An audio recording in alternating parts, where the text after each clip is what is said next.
onde eu posso ensinar e aprender. A palavra da sabedoria é a nossa EBD. Deus é o nosso diretor, o Espírito Santo nosso professor. A Bíblia é a cartilha que ensina o caminho, a verdade e a vida. Deus é o nosso diretor, o Espírito Santo nosso professor. A Bíblia é a cartilha que ensina o caminho, a verdade e a vida. Bom dia, meus irmãos. Estamos aqui para mais uma aula da Escola Dominical. Nossa classe continua com o tema Revista do Trimestre. O tema é a Carta de Romanos e a soberania de Deus na salvação. Hoje é domingo, dia 12 de julho de 2020. A lição de hoje é a lição de número 5, cujo tema é Frutos da Justificação. Nós estamos estudando a Carta de Romanos. Então, o texto base de hoje, abra sua Bíblia, fique com ela aberta. O texto base se encontra em Romanos capítulo 5. Capítulo 5, nós vamos lê-lo todo, vai do versículo 1 até o versículo 21. Vocês acompanhem aí, eu vou fazer a leitura, vocês mantenham a Bíblia de vocês abertas, vão fazer a leitura com reverência, mesmo aí nas suas casas, eu aqui. E depois a gente vai explicando cada um dos versículos, o contexto. Romanos 5, de 1 a 21. O tema que está em negrito aqui na minha Bíblia é a justificação pela fé e paz com Deus. Justificados, pois, mediante a fé, temos paz com Deus por meio de nosso Senhor Jesus Cristo, por intermédio de quem obtivemos igualmente acesso pela fé a esta graça na qual estamos firmes e gloriamo-nos na esperança da glória de Deus. E não somente isto, mas também nos gloriamos nas próprias tribulações, sabendo que a tribulação produz perseverança, e a perseverança experiência, e a experiência esperança. Ora, a esperança não confunde, porque o amor de Deus é derramado em nosso coração pelo Espírito Santo que nos foi outorgado. Porque Cristo, quando nós ainda éramos fracos, morreu a seu tempo pelos ímpios. Dificilmente alguém morreria por um justo, pois poderá ser que pelo bom alguém se anime a morrer. Mas Deus prova o seu próprio amor para conosco pelo fato de ter Cristo morrido por nós, sendo nós ainda pecadores. Logo, muito mais agora, sendo justificados pelo seu sangue, seremos por ele salvos da ira. Porque se nós, quando inimigos, fomos reconciliados com Deus mediante a morte do seu Filho, muito mais, estando já reconciliados, seremos salvos pela sua vida. E não apenas isso, mas também nos gloriamos em Deus por nosso Senhor Jesus Cristo, por intermédio de quem recebemos agora a reconciliação. Do verso 12 ao 21, o título em negrito aqui na Bíblia é Adão e Cristo. Portanto, assim como por um só homem entrou o pecado no mundo, e pelo pecado a morte, assim também a morte passou a todos os homens, porque todos pecaram. Porque até o regime da lei havia pecado no mundo, mas o pecado não é levado em conta quando não há lei.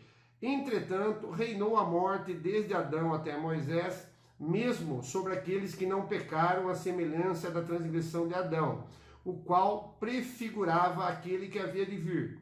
Todavia, não é assim o dom gratuito, como a ofensa, porque se pela ofensa de um só morreram muitos, muito mais a graça de Deus e o dom pela graça de um só homem, Jesus Cristo, foram abundantes sobre muitos. O dom, entretanto, não é como no caso em que somente um pecou, porque o julgamento derivou de uma só ofensa, para condenação, mas a graça transcorre de muitas ofensas para a justificação. Se pela ofensa de um e por meio de um só reinou a morte, muito mais os que recebem a abundância da graça e o dom da justiça reinarão em vida por meio de um só, a saber, Jesus Cristo. Pois assim como por uma só ofensa veio o juízo sobre todos os homens para condenação, assim também por um só ato de justiça veio a graça sobre todos os homens para a justificação que dá vida. Porque como pela desobediência de um só homem muitos se tornaram pecadores, assim também por meio da obediência de um só muitos se tornaram justos. Sobreveio a lei para que avultasse a ofensa, mas onde abundou o pecado, superabundou a graça, a fim de que, como o pecado reinou a morte, assim também reinasse a graça pela justiça para a vida eterna, mediante Jesus Cristo, nosso Senhor. Vamos fechar os nossos olhos, irmãos, e vamos orar, agradecendo a leitura da palavra, e que essa lição de hoje, o texto lido, possa servir para nosso crescimento, para que nós possamos sairmos ainda mais fortalecidos nesses tempos ainda de afastamento e distanciamento. Vamos orar? Senhor nosso Deus e nosso Pai, nós te damos graças, Senhor, pois tua palavra foi lida, Senhor, a carta de Paulo aos Romanos, que estamos estudando, ó Pai, todo domingo aqui, com vários professores, que tu possa, ó Pai, através do teu Espírito Santo, estar falando, Senhor, aos nossos corações. E que possamos, ó Pai, não somente entender, como crescer e aplicar esse conhecimento adquirido, ó Pai, para a honra e glória do teu nome. Que essa lição gravada em vídeo, ó Pai, possa alcançar a todos aqueles que estão aqui em Jaú, em outras cidades, quem sabe, ó Pai, que essa palavra possa servir de alento ao coração de cada um de nós. Em nome de Cristo Jesus, Senhor. Amém. Bom, a divisão da lição e do texto de hoje, ela tem duas partes. A primeira parte, ela chama frutos da justificação, que vai de Romanos 5, de 1 a 11. Que frutos que são esses? Nós vamos falar de paz, de acesso e de esperança.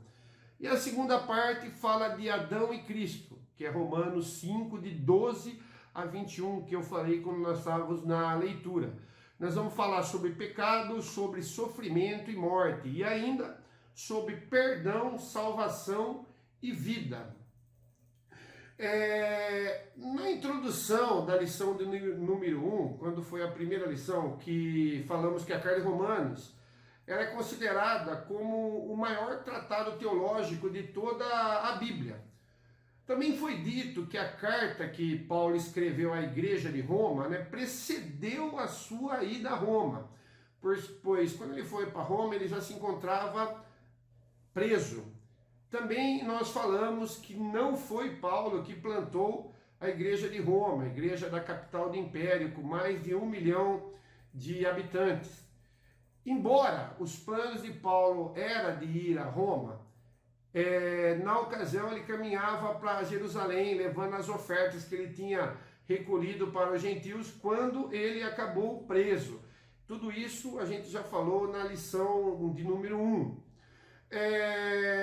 Antecedendo, os capítulos que antecedem ao capítulo 5, e depois nele próprio, o apóstolo Paulo tem como finalidade, ele vai introduzindo nesses capítulos anteriores, temas sobre o pecado, de que não há um justo sequer, e também ele começa a tratar da necessidade sobre o tema da justificação. Calvino dizia que o nosso coração é uma fábrica de ídolos. O reverendo Hernandes também faz uma citação, complementando essa citação de Calvino, dizendo que o nosso coração é uma fábrica de pecado em larga escala. Quando nós entramos no capítulo 5 de Romanos e começamos a ver esses primeiros 11 capítulos, nós vemos e começamos a estudar nos versículos que se seguem sobre os benditos frutos da justificação. Como eu disse, fala sobre paz, sobre acesso e sobre esperança. Então Paulo fala do meio da justificação. Não é de graça, não é pela lei, não é pelas obras, mas única e exclusivamente por meio de Cristo, por meio de Jesus Cristo. Já no Antigo Testamento, a justificação, ela foi atestada pela lei e pelos profetas. Como vimos, né, no capítulo anterior 4 aí, né, com Abraão. Abraão, como vimos com Abraão, foi pela graça, e como vimos com Davi também. Apesar de seus pecados, a justificação não tem nada a ver com mérito. E vemos também o entendimento nesse capítulo 5, que a justificação é um ato soberano de Deus. Justificação é um ato e não um processo. Ele acontece uma única vez, onde somos declarados justos. Como é isso? Deus é justo e é o justificador. Cristo sofreu as penalidades da lei e satisfez as necessidades da justiça.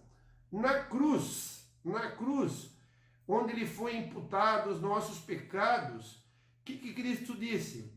Ele disse lá na cruz, tetelestai, quer dizer o quê? Está pago, a minha e a sua dívida foi paga na cruz. Então, o que acontece nesse processo, nesse ato? Deus, dessa forma, por meio de Cristo, faz o quê? Ele faz um crédito infinito na nossa conta. Paulo menciona na carta de Romanos, e principalmente nesse capítulo 5, no verso 1, justificados, pois, mediante a fé, de que não é a fé que justifica. Por isso que ele fala mediante a fé. Não é a fé que justifica, mas a fé é um instrumento. A base de tudo isso tem a ver, é a morte de Jesus Cristo na cruz, no verso 6. Porque Cristo, quando nós ainda éramos fracos, morreu a seu tempo pelos ímpios. Vivemos em um mundo, meus irmãos, com uma infinidade de religiões, inclusive com religiões que têm muito mais pessoa que os cristãos, por exemplo, o Islã.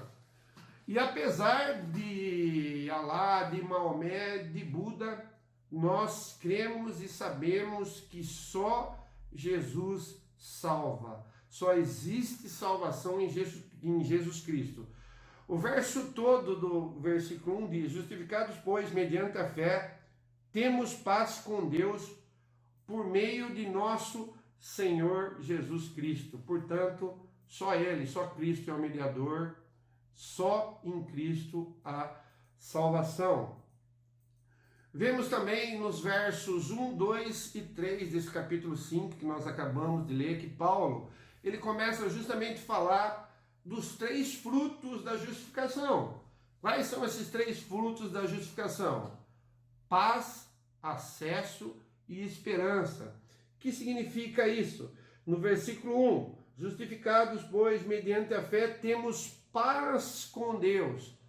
Isso é no passado. Temos paz com Deus. Por que passado? Porque isso é quando você foi reconciliado. A paz, ela não é um sentimento, não é um status, é uma posição. É justamente o resultado do sacrifício de Cristo na cruz. Agora você é filho. No presente temos o que? Acesso. Acesso o que? Acesso à graça. Romanos 2. Por intermédio de quem obtivemos igualmente acesso pela fé a esta graça, na qual estamos firmes e gloriamo-nos na esperança da glória de Deus. O véu do templo tinha 5 centímetros de largura. E quando Cristo morreu na cruz, esse véu se rasgou não de baixo para cima. Esse véu se rasgou de cima para baixo. Esse foi um ato do céu para a terra. Porque agora você tem acesso ao Pai a qualquer momento. E o último fruto, que é a esperança, é no futuro. Temos a esperança na glória, de estarmos com Ele. A esperança ainda no 2, no final. E gloriamo-nos na esperança da glória de Deus. porque temos a esperança em estarmos com o Pai no céu. Vemos também nos versículos 3 e 4 que Paulo continua nos exortando nesse texto, falando o quê? Falando que a tribulação produz perseverança. A perseverança produz experiência. E a experiência produz esperança. Nós sabemos que Paulo, quando ele escreveu essa carta, foi por volta mais ou menos do ano 57 ou 58 depois de Cristo. E, portanto, foi a última carta escrita por Paulo, justamente antes do seu prolongado período de detenção. Já falamos isso na lição número 1. O período longo de detenção de Paulo aconteceu primeiro em Cesareia, se vocês quiserem, está descrito em Atos 23, 31 até o 26, 32, capítulo 23, versículo 31 até o capítulo 26, 32. E depois da sua detenção em Roma, Atos 28, de 16 a 31. E apesar dessas tribulações, no versículo 5, nós vemos que Paulo fala justamente que o amor de Deus é derramado em nossos corações pelo Espírito Santo. Portanto, esse amor de Deus, ele é abundante, ele é derramado pelo Espírito Santo e está na cruz. Por quê? Esse amor é imerecido, nós não merecemos. E sabe quando que ele fez isso? No versículo 6 fala que éramos fracos. Porque Cristo, quando nós ainda éramos fracos, morreu a seu tempo pelos ímpios. Então, nós éramos fracos e ímpios. No versículo 8 fala que nós éramos pecadores. Versículo 8. Mas Deus prova o seu próprio amor para conosco pelo fato de ter Cristo morrido por nós, sendo nós ainda pecadores. Éramos fracos, ímpios, éramos pecadores. E no versículo 10, meus irmãos, fala que nós éramos inimigos. Porque se nós, quando inimigos, fomos reconciliados com Deus mediante a morte de seu Filho, muito mais, estando já reconciliados, seremos salvos pela sua vida. Esse é o amor de Deus citado no verso 7. Dificilmente alguém morreria por um justo, pois poderá ser que pelo bom alguém se anime a morrer. Dificilmente alguém morreria por um justo. Essa é a prova do amor de Deus escrita no item 8. No versículo 8, mas Deus prova o seu próprio amor para conosco pelo fato de ter Cristo morrido por nós, estando nós ainda pecadores. Esse é um amor abundante, imerecido e provado. Aí vem a certeza de nossa glorificação no verso 9 e 10. Nós somos salvos da ira de Deus. O que fala? Os versículos 9 e 10. Logo, muito mais agora, sendo justificados pelo seu sangue, seremos por ele salvos da ira. Porque se nós, quando inimigos, fomos reconciliados com Deus pela morte do seu Filho, muito mais, estando já reconciliados, nós já fomos reconciliados, seremos salvos pela sua vida. Certeza da glorificação no céu, salvos da ira de Deus. A justificação deságua na glorificação. A glorificação é a vida com Deus no céu. No dia do Senhor, o livro da vida do Cordeiro será aberto. E nele estarão escritos somente aqueles que foram justificados.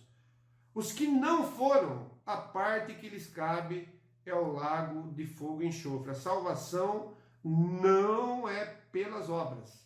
A salvação não é pelas obras, mas nós seremos julgados pelas obras. Por quê? Porque Deus é justo. Arrependimento, até o arrependimento é uma obra de Cristo. No versículo 10, como eu acabei de ler, fala que nós fomos reconciliados com Deus. Jesus no céu, o advogado, junto ao Pai que intercede por nós. O Espírito Santo na terra nos assiste em nossas fraquezas. Ele ora por nós. Texto de Romanos, fora desse texto base 5, Romano 8, 33 e 34, conhecido de todos nós, diz o seguinte: Quem intentará acusação contra os eleitos, contra os eleitos de Deus? É Deus quem os justifica. Processo de justificação. Ato de justificação, não processo. Ato de justificação. Quem os condenará? É Cristo Jesus quem morreu, ou antes quem ressuscitou, o qual está à direita de Deus e também intercede por nós.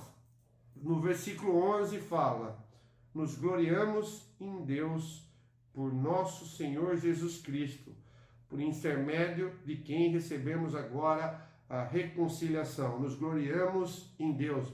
No versículo 2 fala novamente: temos igualmente acesso a essa graça, na qual estamos firmes e gloriamo-nos na esperança da glória de Deus. Verso 3 fala: e não somente nisto, mas também nos gloriamos nas próprias tribulações. Então, nos gloriamos em Deus, o Deus da nossa salvação. Na sequência do capítulo 5 de Romanos, nós entramos na parte de 12 a 21, dos versos 12 a 21. No meu texto em negrito está falando aqui de Adão e Cristo. E a lição fala de dois homens e dois destinos. Adão fala sobre pecado, sofrimento e morte. E Cristo sobre perdão, salvação e vida. Só que primeiro, sobre o texto que nós já lemos, é necessário que nós façamos algumas considerações. Em primeiro lugar, Adão, ele é histórico, ele existiu ou ele é um mito? Ele não existiu? É uma pergunta. Em 1859, na Inglaterra, o naturalista inglês conhecido por todos aí, Charles Darwin, publicou o livro A Origem das Espécies.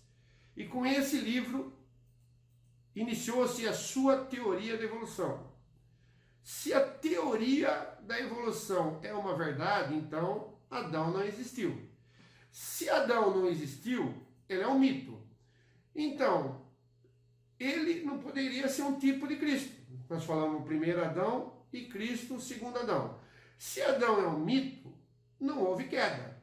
Se não houve queda, não houve pecado. Então, Jesus veio ao mundo para quê? Segundo as Escrituras, ele veio ao mundo e morreu pelos nossos pecados. Aí então, o filósofo suíço Jean-Jacques Rousseau, de 1712 até 1778, ele criou uma teoria dizendo que ele estaria correto, né, se Adão não existisse. A teoria dele é que o homem nasceu livre, moralmente neutro e inocente, e de que o homem é bom. Outro, ou então, né, no caso, Pelágio, no século V, enfrentou Agostinho. Agostinho, um dos pais da igreja, Aurélio Agostinho, também já falamos aqui dele, o Agostinho de Hipona, no V século, no Sínodo de Cartago, em 416 d.C. Pelágio, ele afirmava que a queda tinha afetado só Adão, que ela não tinha atingido toda a raça humana. Como então estamos todos pendurados em Adão e Cristo? Todos caíram, e com a queda, com o pecado, ele nos matou. Lembra, nós estamos mortos em nossos delitos e pecados. O que acontece? Com o pecado, perdemos o livre-arbítrio. O que quer dizer? Quer dizer que o homem hoje não tem mais o livre-arbítrio. Adão tinha o livre-arbítrio antes do pecado. Por exemplo, nós não podemos falar que não vamos pecar mais de hoje em diante. Até porque, se já pecamos e não conseguimos também não mais pecar, nós não conseguimos mais deixar de pecar. O que a gente tem hoje é chamado de livre agência. O que significa livre agência? Livre agência é a gente poder escolher ir ou não na igreja. E escolher de ir ou não de carro, ir ou não a pé, ir de Uber ou de ônibus, ou escolher a roupa que você vai usar.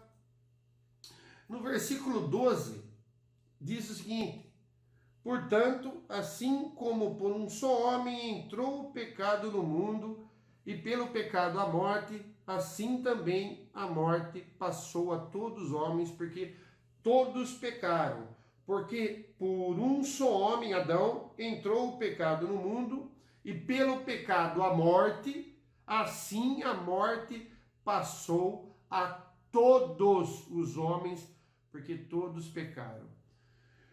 Então, se a morte entrou no mundo pelo pecado, portanto, o salário do pecado, o pagamento do pecado é a morte.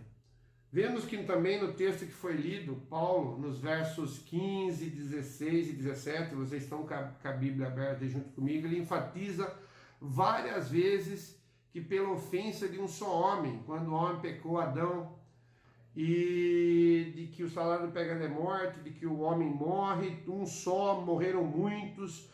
Nesses versos, o verso 15, por exemplo, fala: todavia não é assim o dom gratuito como a ofensa, porque se pela ofensa de um só morreram muitos, muito mais a graça de Deus e o dom pela graça de um só homem, Jesus Cristo, foram abundantemente muitos. De que morte que Paulo está falando? De qual morte? Nós precisamos relembrar, meus irmãos, que existem 3 tipos de morte: a morte física, a morte espiritual e a morte eterna. O que é a morte física? Morte física é a separação do corpo, da alma e do espírito. A morte espiritual é a separação temporária do homem e Deus. Ou Deus nos apanha e nos dá vida, ou ninguém volta para Deus. E a morte eterna, ou a chamada segunda morte, é a separação definitiva e para sempre de Deus, por toda a eternidade, do corpo, alma, que serão lançados no lago de fogo, no inferno. Texto também que vocês conhecem, que se encontra no livro do Apocalipse. Então, no texto do verso 12, portanto, assim como por um só homem entrou o pecado no mundo, e pelo pecado a morte, assim também a morte passou a todos os homens, porque todos pecaram. Paulo está falando das 3 mortes ao mesmo tempo. E se nós estamos falando de Adão, no verso 12, que por um só homem, que é ele, entrou o pecado, quais foram então as consequências da queda, do pecado de Adão? Vamos ver o que os versículos nos falam. O pecado de Adão, ele impôs o reinado da morte antes da lei. Versos 13 e 14, nos textos nos diz o seguinte: porque até ao regime da lei havia pecado no mundo, mas o pecado não é levado em conta quando não há lei. Entretanto, reinou a morte desde Adão até Moisés, mesmo sobre aqueles que não pecaram, à semelhança da transgressão de Adão, o qual prefigurava aquele que havia de vir. O pecado não é levado em conta quando não há lei? Vamos dar um exemplo, então. O trânsito não tem placa de velocidade. Se a gente andar 120 km por hora, estaríamos transgredindo a lei? Não, não há placa de velocidade. Mas se colocarmos uma placa de 90 km por hora e passarmos desse limite que é estabelecido de velocidade, isso sim é transgressão. Onde não há lei, não há transgressão. Se não tinha lei, como é que os homens pecaram? Paulo fala justamente isso, que os homens pecaram, mesmo que a lei veio somente com Moisés, eles pecaram contra o conhecimento da revelação natural de Deus. Paulo fala que os homens pecaram contra a lei da sua própria consciência, porque todos os homens pecaram à semelhança de Adão. O pecado de Adão lançou todos os homens no abismo do pecado. No verso 19, o verso 19 diz o seguinte: porque como pela desobediência de um só homem muitos se tornaram pecadores, assim também por meio da obediência de um só homem muitos se tornarão justos. Todos nós estávamos nas costas de Adão quando ele pecou. O pecado de Adão foi a queda de todos da raça humana. O pecado de Adão subjugou todos os homens ao reinado da morte.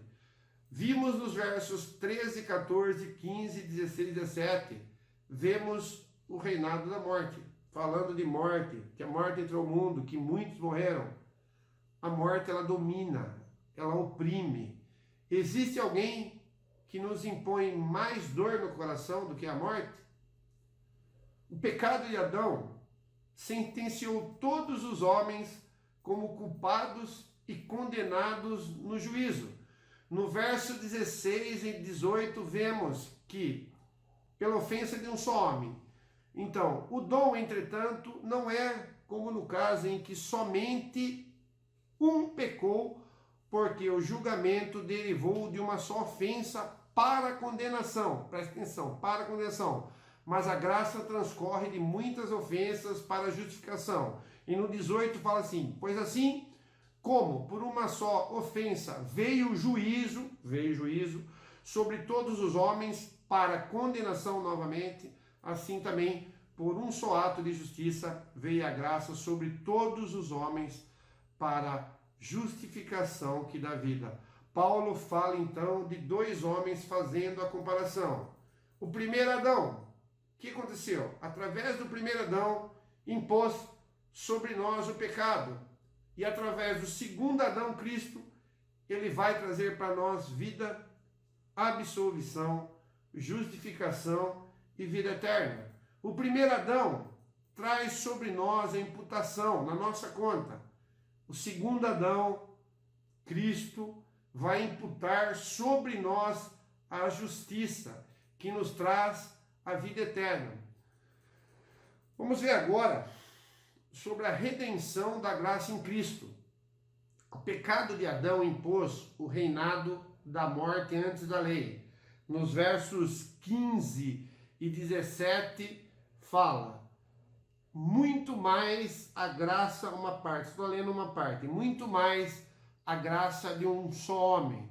E o 17 também só uma parte fala: muito mais os que receberam em abundância. Veja então, nós fomos redimidos, nós fomos salvos pela graça, nós fomos colocados então numa posição superior ao que Adão tinha antes de cair. Nós agora em Cristo somos feitos o quê? Filhos de Deus. Nós, irmãos, somos superiores aos anjos. Nós fomos adotados, nós nascemos de novo. Vamos dar uma olhadinha no que Paulo fala no verso 20. Sobreveio a lei para que avultasse a ofensa, mas onde abundou o pecado, superabundou a graça. Se olharmos para os nossos pecados, ficamos desesperados. Porém, se olharmos para a graça, ficamos encantados, porque Deus não só nos perdoou, mas Ele também nos justificou. Vemos no verso 21 que fala sobre o reinado da graça. Veja o que fala o versículo 21. A fim de que, como o pecado reinou pela morte, assim também reinasse a graça pela justiça para a vida eterna mediante Jesus Cristo nosso Senhor. Verso 21. Agora nós não estamos mais sobre o reinado da morte, mas sim no reinado da graça. Vamos morrer? Sim, mas o poder da morte foi quebrado. A morte não destrói mais você.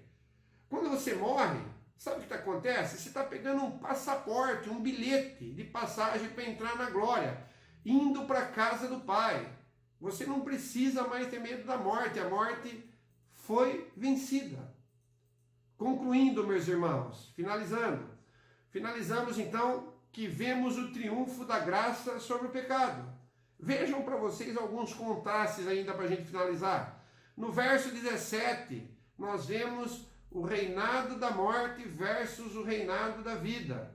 No versículo 18 nós vemos: pois assim como por uma só ofensa veio juízo sobre todos os homens para condenação, assim também por um só ato de justiça veio a graça sobre todos os homens para justificação que dá vida.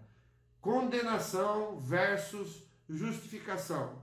Meus irmãos, quando você foi salvo, quando você creu em Jesus Cristo, você foi salvo de 3 maneiras. Como assim salvo de 3 maneiras? Você foi salvo da condenação do pecado, isso é justificação. Você está sendo salvo do poder do pecado, isso é santificação. E você será salvo da presença do pecado, isso é glorificação. O pecado traz condenação, isso você já teve em Adão, mas agora, em contraste, no segundo Adão, Cristo, você tem justificação. A palavra justificação, ela tem como oposta, como antônimo, a justificação. A condenação tem a palavra antônima que é a justificação. Condenação, justificação. No dia do tribunal de Deus, só teremos 2 tipos de pessoa. Quais são? Aquelas que serão condenadas e aquelas que serão justificadas. Seu fiador já tomou o seu lugar, assumiu a culpa que era sua, carregou o seu pecado no madeiro e na cruz, pagou a sua dívida. Assim, Deus vem e atribui toda a justiça desse seu representante, Cristo, a você. Toda a justiça de Cristo ele atribui a você. De tal maneira que Deus, quando olha para você, ele não vê mais o seu pecado. Ele vê somente a justiça de Cristo. Você vestiu um manto limpinho, branquinho. Essa é a obra do segundo Adão. Meus irmãos, que Deus abençoe a todos. Vamos terminar essa lição com uma oração. Que Deus possa estar abençoando e tocando no coração de todos vocês. Senhor nosso Deus e nosso Pai, muito obrigado pela Tua palavra, Pai, que foi lida, exposta através do Teu Espírito, Pai. E que ela possa alcançar os corações daqueles, ó Pai, que estão certos da sua salvação, que creram em Ti, ó Pai, foram justificados, ó Pai, foram santificados, ó Pai, e um dia serão glorificados junto contigo, ó Pai. Em nome de Cristo Jesus, Senhor. Amém.